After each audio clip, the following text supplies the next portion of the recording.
So these three men ceased to answer Job, because he was righteous in his own eyes.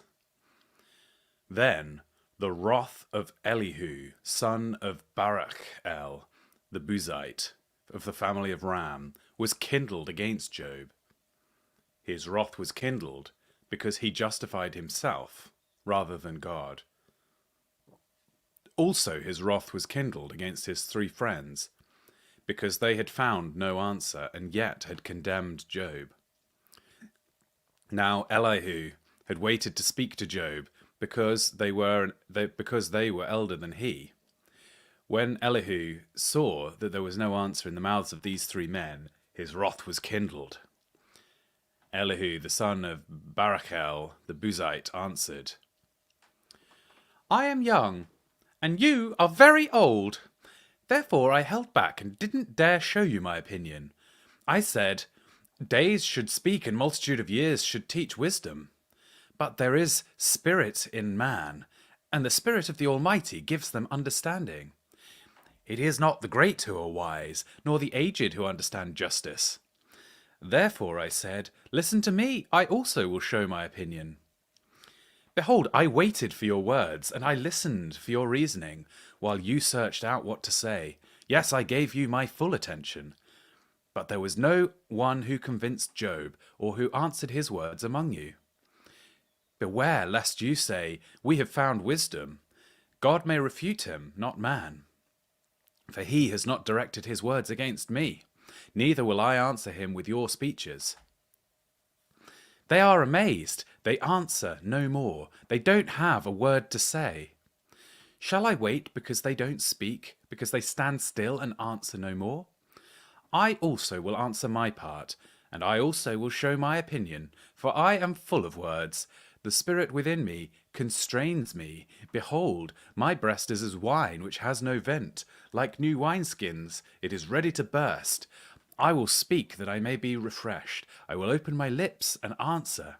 Please don't let me respect any man's person, neither will I give flattering titles to any man, for I don't know how to give flattering titles, or else my Maker will soon take me away. However, Job, please hear my speech, and listen to all my words. See now, I have opened my mouth. My tongue has spoken in my mouth. My words will utter the uprightness of my heart. That which my lips know, they will speak sincerely. The Spirit of God has made me, and the breath of the Almighty gives me life. If you can, answer me. Set your words in order before me, and stand up. Behold, I am toward God, even as you are. I am also formed out of the clay. Behold, my terror will not make you afraid, neither will my pressure be heavy on you. Surely you have spoken in my hearing. I have heard your voice, the voice of your words, saying, I am clean without disobedience. I am innocent, neither is there iniquity in me. Behold, he finds occasion against me. He counts me for his enemy. He puts my feet in the stocks. He marks all my paths.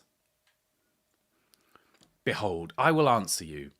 In this you are not just, for God is greater than man. Why do you strive against him? Because he doesn't give an account of any of his matters. For God speaks once, yes, twice, though man pays no attention. In a dream, in a vision of the night, when deep sleep falls on men, in slumbering on the bed, then he opens the ears of men and seals their instruction, that he may withdraw man from his purpose, and hide pride from man. He keeps back his soul from the pit, and his life from perishing by the sword. He is chastened also with pain on his bed, with continual strife in his bones, so that his life abhors bread, and his soul dainty food. His flesh is so consumed away that it can't be seen. His bones that were not seen stick out, yet his soul draws near to the pit, and his life to the destroyers.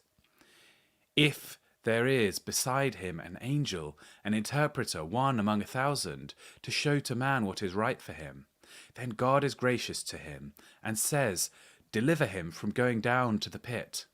I have found a ransom. His flesh will be fresher than a child's. He returns to the days of his youth. He prays to God, and he is favorable to him, so that he sees his face with joy. He restores to man his righteousness. He sings before men and says, I have sinned and perverted to that which is right, and it didn't profit me. He has redeemed my soul from going into the pit. My life will see the light. Behold, God does all these things, twice, yes, 3 times with a man, to bring back his soul from the pit, that he may be enlightened with the light of the living. Mark well, Job, and listen to me. Hold your peace, and I will speak. If you have anything to say, answer me. Speak, for I desire to justify you. If not, listen to me. Hold your peace, and I will teach you wisdom. Moreover, Elihu answered, Hear my words, you wise men. Give ear to me, you who have knowledge, for the ear tries words as the palate tastes food. Let us choose for us that which is right. Let us know among ourselves what is good. For Job has said, I am righteous.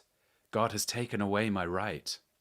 Notwithstanding my right, I am considered a liar. My wound is incurable, though I am without disobedience. What man is like Job, who drinks scorn like water, who goes in company with the workers of iniquity, and walks with wicked men? For he has said, It profits a man nothing that he should delight himself with God. Therefore listen to me, you men of understanding. Far be it from God that he should do wickedness, from the Almighty that he should commit iniquity. For the work of a man he will render to him, and cause every man to find according to his ways. Yes, surely God will not do wickedly, neither will the Almighty pervert justice. Who put him in charge of the earth, or who has appointed him over the whole world? If he set his heart on himself, if he gathered to himself his spirit and his breath, all flesh would perish together, and man would turn again to dust. If now you have understanding, hear this. Listen to the voice of my words. Should even one who hates justice govern? Will you condemn him who is righteous and mighty, who says to a king, vile, or to nobles, wicked?